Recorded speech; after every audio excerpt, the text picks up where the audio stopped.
Hello, everybody, and welcome back to another episode of the Cinema Wave podcast here at the Culture Wave Media Network, and we are back to discuss episode 3 of Star Wars: The Skeleton Crew on Disney+. I am one of your hosts. My name is Darian Scalamoni. I am joined, as always, by Mark Jacobino. What's up, Darian? Excited to talk about this one with you. Arg! I'm on the Skeleton Crew train. We were talking about this a little bit earlier today, and I had seen a lot of the social media reactions, so we're recording this on Thursday. And I watched the episode earlier today because I didn't have time to watch it before this. And I had seen on Twitter, everyone was like, Jude Law is like made for Star Wars. And I couldn't agree more. This character and the way he's portraying this role so far through just one episode, I'm already like so on board with the direction they're going in. So let's just start with we talked last week about, we had the 2-episode premiere and we were discussing the mystery of At Attan and what that meant and the barrier and all that. And we get a little bit more into with another character, which we can get into later. But the optics of what this looks like for everybody that is not within At Attan, like what this means to everybody else. And every single time you're like, you're not going to believe me when I tell you where these kids are from. Yeah. So we start to kind of peel back the layers on that as well. But we jump right into the tail end of episode 2. Jump right into it here with episode 3, establishing the relationship between Jude Law, Nawood, and the children. So talk to me about the chemistry and the dynamic that you got and what you were loving about Jude Law's performance through episode 3. He's the atypical scoundrel, but he's so charismatic the second he's on screen, and the dialogue with the children and the way he plays off of them is just so natural. And their skepticism of him is good, that we have like some of the group that loves him, some group that is like, no, we should not trust this dude. This is just the guy we just found in a cell, and now he's agreeing to help us and all this. There's something else going on here. And I talked about in my episode, his comedic timing is so on point throughout this episode. And you know, Jude Law has always been great, but here, like magnetic, right from the second he's on screen, and he takes over the show, but not in a bad way. Like, you know, last week it was mostly Wim. Like, Wim was the main character, and then this week it felt like Jude was the main character. And I'm so excited to just see more of where he comes from, what his story is, you know, if his force powers are actually force powers or if it's all an elaborate trick. There's so many things to dig into, and we even get the one moment where he breaks that facade and he's like, I'm just alone, I'm like you guys. And those moments are great. Like, he brings the emotion. So very excited for Jude and his relationship with these kids. Yeah, well, I think within this episode runs about like 44 minutes, maybe something like that. I thought this was like 35. Maybe I thought it was lower. Maybe it was a little bit less. Let me see. 37. Okay. Yeah. So, but within the 37-minute episode, like you're talking about, towards the tail end of the episode, with him kind of breaking out of that shell that he's cocooning himself in around the kids, because he still wants to be this symbol for, especially for Wim and for Neil. But there's so much we're getting a lot of character development within 35 minutes, which is something we haven't seen. Something we haven't seen in such a long time in Star Wars, which unfortunately it's like that feels like it should be a given, but it's not. And it's like taken for granted, I think.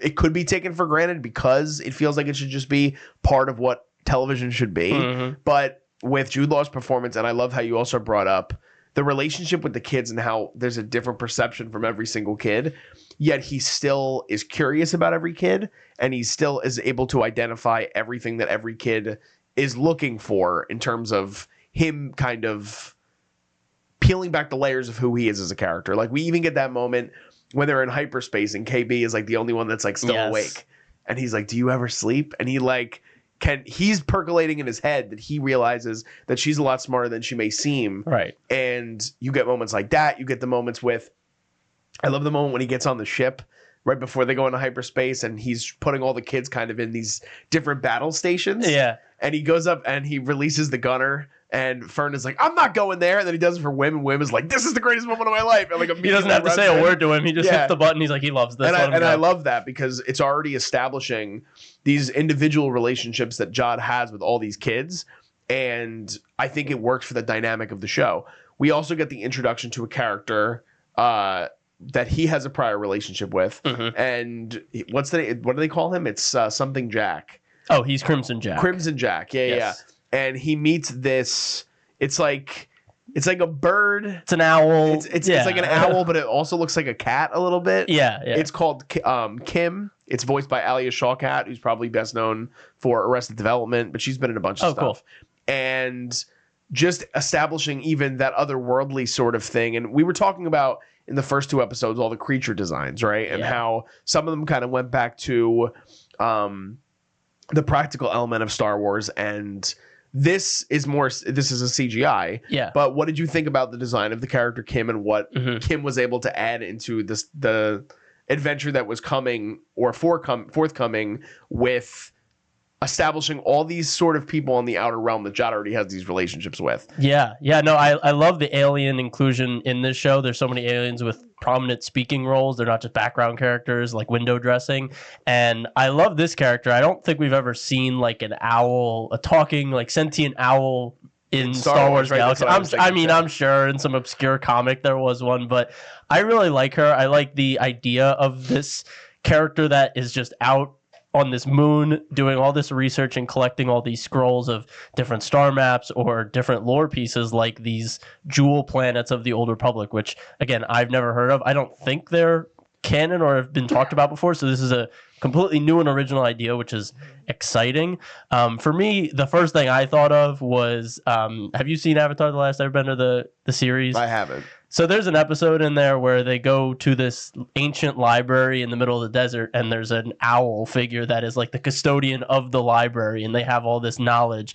And I know owls are typically symbols of wisdom, and that makes sense to just have that connection here, but that was the first thing I drew from, and I feel like Avatar is in that point where it could be influential to something like this, where it's almost 20 years old, and obviously Pirates of the Caribbean was coming around at the same time, and that's also very much an influence for this. So it is cool that if they are drawing influences from the 21st century, that you can identify them right away if you were a kid growing up then. It's not just the 90s and 80s nostalgia that they're drawing from. That is what the show is marketed as. So that's the first thing I thought of. Huge tangent there, but I think it might be relevant because it seems like the show is wearing its influences on its sleeve even in the 21st century. Yeah, but it's paying homage in a way that it's very reminiscent of kind of what Mandalorian did in the first especially the first season, right? Where they're like, Jon Favreau talks about it in the Disney Gallery episodes, which you've watched, right? So good. They're so awesome. Good.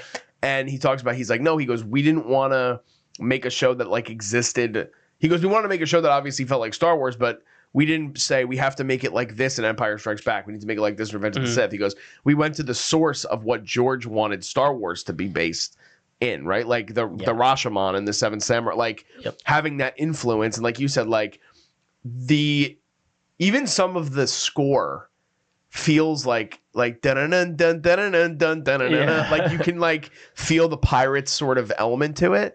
And I was just on IMDb looking. I was like, I'm curious if like John Watts or Christopher Ford ever worked on like a Pirates, but they had never worked on it. But this is probably something that they always wanted to be influenced. But it does feel natural in the world of Star Wars, which is why I think it works so well. It's again starting with the baseline of a good story, and then actually placing it within Star Wars and making it work with the elements around them, which Andor does so well and Mandalorian did so well. With Kim as a character, the thing that I really liked about her is that with Mando especially too, it started to feel a little bit like we were getting, and Ahsoka's different because they have that overarching story, right, with Thrawn. Yeah. But it felt like we were getting to that point where it was like, oh, it's like the villain of the week. And it felt like we were getting these characters that had no depth to them. It was just like an individual rogue. And that might have been a little bit part of what made Mando successful a little bit in the beginning. But when they started to go deeper into the characters and what all of it was going to mean, that was what made it better. You know, with this, I think that Kim as a character, especially in the conversation she has with KB, right before KB escapes, it's like, okay, so this is a character that somewhat cares for these kids, knowing what Crimson Jack has done to her previously. But also you're seeing the other side of the dynamic with Jod trying to be that scoundrel, but also like, I don't know, it's weird because we talked about this last week. With his character, there's obvious intent that he is going to turn on them, right? But at the same time, when we get in that like maybe 2-line thing where he tells them he feels alone, but then he goes, we both want the same thing. And he goes, I will get you home. And maybe there's a little reward in it for me. And it's like, so he's expecting something. But at the same time, he does have obviously some, and I don't know if care is the right word yet. There's an identification of himself in the kids. And that's why I think in the first couple minutes of this episode, he doesn't just like get to the ship and say, okay, kids, get off and like throw them off. Like he does hold up his end of the bargain, which is interesting because he really doesn't have to. Like when the droid isn't on the ship, the muscle isn't on the ship, he could just take it and go, but he doesn't. So there's something there that's connecting him to these kids at a deeper level. And I like that. That's the first time I feel like we've seen a rogue character in Star Wars in a really long time that you can see that they have the heart to them, where sometimes it just feels like all of these... Like I feel like who was the last character that we've seen like that in Star Wars? Like Bill Burr's character in season 2 of Mando. Yeah, probably is the last one that we see. Yeah. But I think this is even a little bit deeper, seeing in the established relationship he had with a previous pirate crew and what he was doing. I am curious, do you think we get one of those aside episodes for him in this season? Or do you think we maybe dive into that in a potential season 2 if we get there? When you say side episode, you mean like a flashback of some sort? Something with the establishing of Jod. I don't think so. We might see flashbacks maybe to his crew, like maybe with the time with the crew maybe. I don't think we'll see like a young Jod or something like that. Okay. I think we might see him with the crew pulling off jobs at some point and where their relationship starts to separate. Because we just get that opening scene with them for the show where they go aboard that ship and they try and find the credits and then they all turn on him. I don't know if we'll see more from maybe before that time or not. I don't think so, though. What was your biggest standout moment in this episode? Oh my gosh, that's tough. I really like the moment with the mask slip for him, and then I mean we kind of already talked about it. Like the whole scene with Kim was great because I think it introduces that mystical element of Star Wars, like these jewel planets of the Old Republic, which we have no idea. They're like, oh, all of them are destroyed, but they were all hidden for a certain reason, and this is the only one that's still around. Apparently, maybe the other planets are out there, and that's what season 2 might be: is the kids looking for the other planets, the other jewel planets of the Old Republic. So I'm excited to just see more about that. And then there's also just so many hints that are dropped in the scene where Kim is asking them like, she mentions the war and they're like, what war? So obviously this planet was cut off from the whole conflict with the Empire. So that's just such a great little thing. And Kim's like, fascinating. And every question she asks, they just keep saying the wrong answer.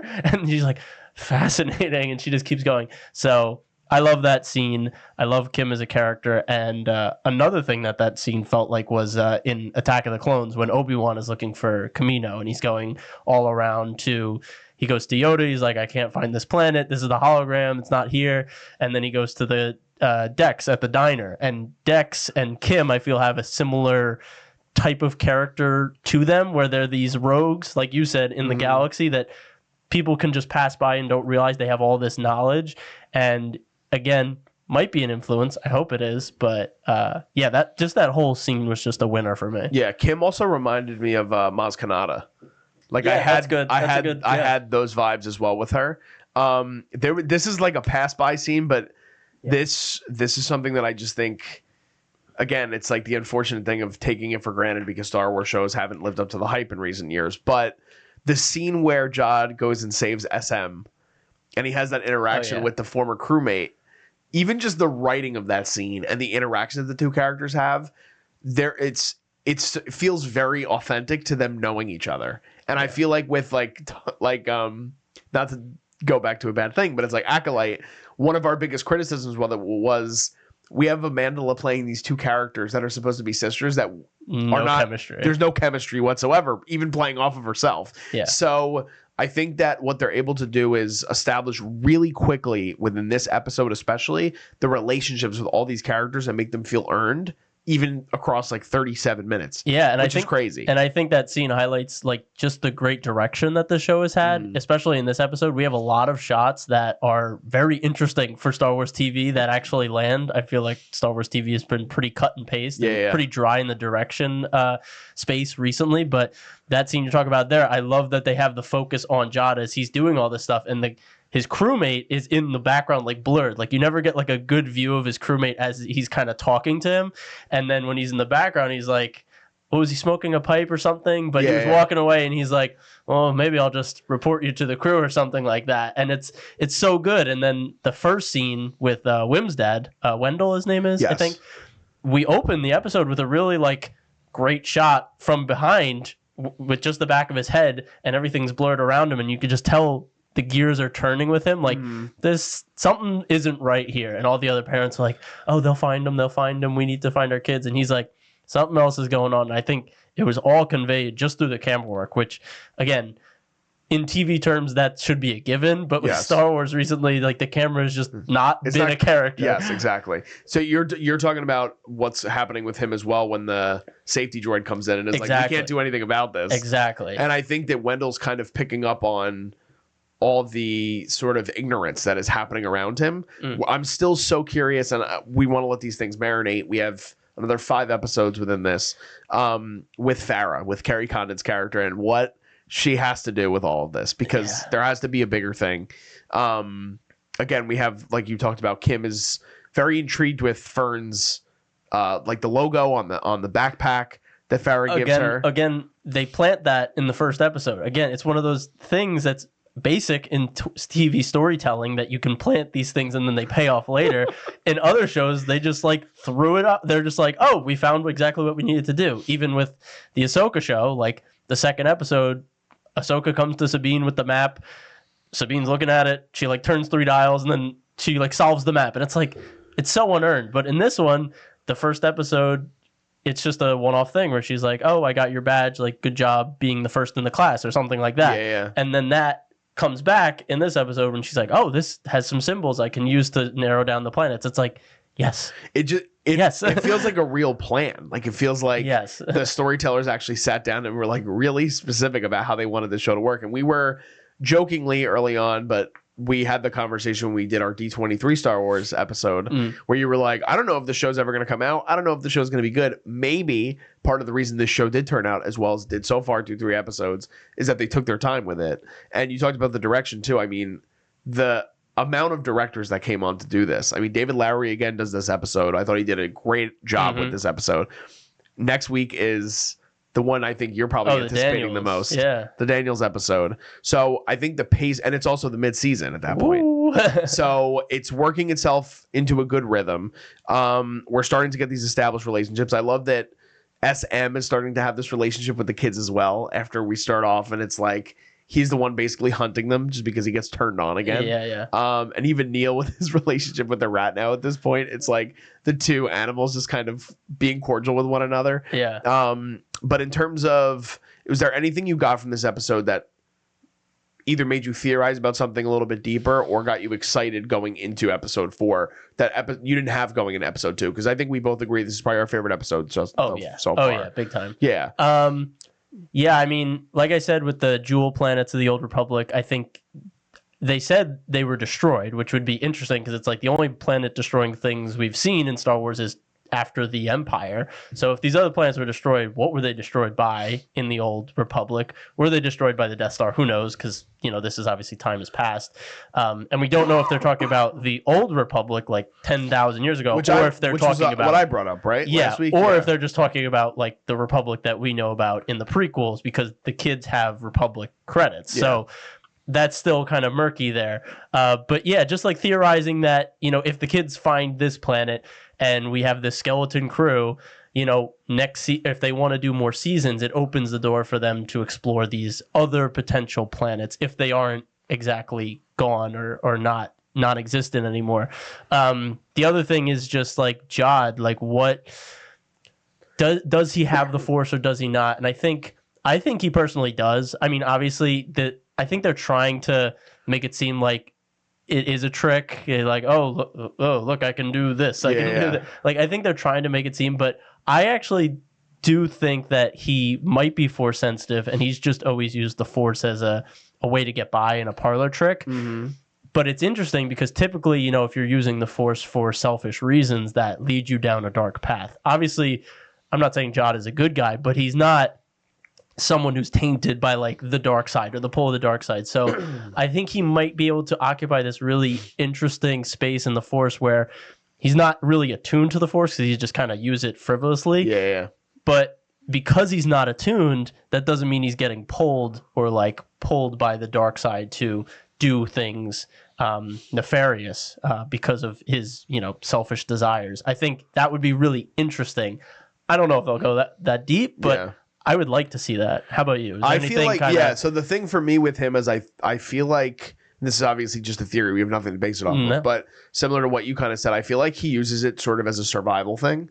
And I do think that's why I disagree a little bit with what you had said before. I think we're going to get a flashback with him when he was younger.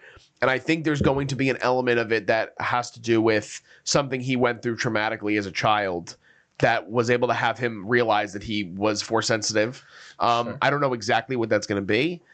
Maybe there's a moment in Star Wars lore that you would be able to point to with the timeline. Again, I'm not privy to that. I don't know all that. But I do feel like there's going to be something that had him sort of be a loner. And I think it was going to have to be something where he used it to survive. And I think that's how it's very typical of like, I think of it the same way as I think about like Star-Lord with like Guardians, even though he was like just taken, you know what I mean? Yeah. I think he was going to sort of have a relationship within the pirates where he was able to be brought in by somebody. I don't think it's a character we've seen, obviously, but maybe there'll be some sort of relationship. And I think that could also play into the relationship with the kids, where he could be like, like I was taken in when I was their age. And I think that's the flashback we're going to get. I think it's going to be around that age. And I just really like what we've established with his character already. Like within one episode, I'm already like, he's one of my favorite new characters in Star Wars that they've created. Now, do you think it would be more compelling if the flashback or the story of what happened to Jod came from Jude Law himself, or if they actually showed it? Because I actually think him telling the kids in sort of a monologue fashion, maybe not as like expositional, but if they find a creative way, maybe like a story time type of thing, because like around a fire, something like that, him telling them at some point. I hope this isn't like a quick turn for him. I do want him to live in this space of like, should we trust him? Should we not? I don't want him to have like a heart of gold by next week or like the week after. Agree. Like I want it to kind of simmer for a while, but I think that would be a really powerful moment if he tells them how he came to be. Or I would prefer that. And I think also in terms of his turning, I think towards the tail end, we're going to get that. You can call it cliche, but I think it's not going to be something where he has a very direct, clean turn. Sure. I think he is going to basically rob them or rob something from this planet, and he's going to leave, and I think he's going to come back. Okay. That's how like I a think Han Solo. Han Solo gets paid, he leaves, he comes back. And I didn't want to use Han Solo as the example, but he reminds me the most of Han Solo of any other Star. Like, again, they made a whole Solo movie. It's no disrespect to Alden Ehrenreich. He can't even play the role. Like, he didn't resemble Han Solo to me. You know what I mean? Jude Law's portrayal of this character feels the most in line with like the performance that Harrison gave, with the heart and the care of a scoundrel kind of being there for other people. For in his case, it's like Leia and Chewbacca. In Jod's case, it could be for the kids. I think very Han Solo-esque. I could see that happening. But I'm also, because we had talked about this last week, they talked about at Star Wars Celebration years ago that this was supposed to correlate with the other Star Wars television stories, right? Yeah. How do you think they get there at this point? Because to me, I don't see, not to say that they can't do it, obviously. We might not even have any indication by the end of this season that that's going to happen. But we had also said last week, which is only through 2 episodes, but we said, we were like, oh, like, even if they do another season, like, he can't just be adventuring with these kids all the time. Do we feel differently at this point? Because it's like now he already has such great chemistry with them, but what is his larger thing? You know what I mean? Like, there has to be something bigger that Jod is going to angle for to be a part of this journey, whether it's with the kids or it's in a larger sense with Ahsoka and Mando. I don't know. I don't know if it is going to like really tie in. I think maybe there will be some loose ties potentially with like the pirates that Mando had fought before. I think there will be a loose tie. I don't know. I really like Jod, but I don't I don't want him to just like be another like Marvel, Marvel just bringing the characters together. Like Jod joins the team. I don't I don't want that I agree. to happen. I don't like. We had talked about that during Ahsoka, where I was like, well, the plan was they wanted to do an Infinity War-esque movie. Yeah. I don't want that for Star Wars. I don't think it works for Star Wars. No. I think we can maybe see there's a whole different conversation, but that might start to turn with Marvel. People might want to not see that anymore. I think people are already saying that. Yeah, as we're leaning towards now, Doomsday is coming out and stuff. But like, I'm more curious to see what a season 2 with this show would look like with his character and the kids. There was an interview with Jonathan Watts. I don't know. John Watts and Christopher Ford. The creators. I don't know why I combine their names sometimes, but there was an interview with him where he did say they have planned out like what a season 2 could look like, and they said that they would age up the kids, like it would be a time skip. They said they don't want to do a Stranger Things thing where it's like they start in season 1 and the kids are all kids, and then like season 2 is like, oh, it's the summer, but all the kids look extremely older. Yeah. So they don't want to keep the same cast then at that point. No, they would just let the kids naturally age up. They're just saying like they would jump in time based on how they because they shot this in like 2021. Yeah. So I mean, realistically, when they start shooting again in 2025 or 2026, like the kids will finally like be teenagers and they'll look like what they would look like in a couple of years' time in Skeleton Crew. So that's what they said in an interview, that they have, taken that into consideration. Okay. Which is cool. Interesting. Are you excited about the prospect of that? Three episodes in, we're already be like, let's season 2, greenlit it. But look how great that is. What an optimistic view. Yeah. From where we've started with now, Star Wars. Darren, we gotta hit the brakes. Because Disney has done us dirty a lot of times. You're not wrong. So we shouldn't. Okay. We shouldn't say. I'm gonna calm down. We shouldn't be like, oh man, these next 5 episodes are gonna be bangers, because we don't know. You're right. We don't know, because Disney, like 8-episode seasons, they've only nailed 2 times with Mando 1 and 2. Here's my confidence in why I think this is going to be successful. Hit me. Yeah. So I think that the direction in particular, not only in terms of the writing, but more so in terms of like this, the 2 series in recent memory that have stuck out to me are The Acolyte and Ahsoka. And Ahsoka, I came in with a different mentality too, because I didn't know basically all the characters. You were there. You were my helpful hand week by week, holding my hand, saying, all right, Darren, come along. I'll take you on the journey. But even you, as someone who is so really like in love with some of these characters and enriched by their stories, felt let down by that show. Mm-hmm. Yeah. I think that with the team of directors that they have for this, especially bringing in Bryce, who I think is very significant when it comes to Star Wars. I think Bryce, by the way, like Dave Filoni directing his own movie, he should give that to Bryce. Right, okay. He should write the movie and he should give it to Bryce, if I'm being honest. But I think that the direction of the show and the fact that you have 2 outside writers coming in to do something and there's no controversy, because that's what it feels like, right? Like with The Acolyte, even week to week when we were talking about it, there was like more interviews that were controversial. And there was more takes that just felt very off and it didn't feel justified. With Ahsoka, it was Dave's baby, but I have my own opinions on Dave Filoni. I come from the experience of really just experiencing him through the means of live action. Right. Yeah. And I think that based on what I've heard too, he's a fantastic animation director. And he's a good writer for Star Wars, and he handles the animation stuff really, really well. Live action, I still think he needs some seasoning, and I think that's why him and Jon Favreau working together makes so much sense. It's why I think Mandalorian and Grogu is going to be a really good movie, because I think I have the belief and the trust in Jon Favreau. My trust isn't necessarily in Dave. Yeah. With this show, I think that Christopher Ford, I think that John Watts got an overall deal with Disney after he wrapped the show. So there's a lot of confidence, and despite the fact, yes, it's Disney doesn't do that with anybody. Right. You know what I mean? They don't they didn't sign Leslie Headland to an overall deal. What? They were just like, no, come on, do this little Star Wars show and we'll see how it goes. And it didn't work. So I will pump the brakes. I'm excited for episode 4. I'm really anticipating episode 4 the most because of the Daniels, because they've worked in such smaller type of projects, despite the fact that Everything Everywhere All at Once is such a large movie in scale, Mhm. but again, like minuscule budget. They did a lot of cutting corners for that movie to make it work and look to how it did. They have how much the episode's got to be at least probably 20 million an episode. It's Star Wars. Yeah, typically it's like 10 to 15. So we're talking like maybe double the budget that they've gotten on a feature. You know what I mean? So I'm excited to see what they can do with it.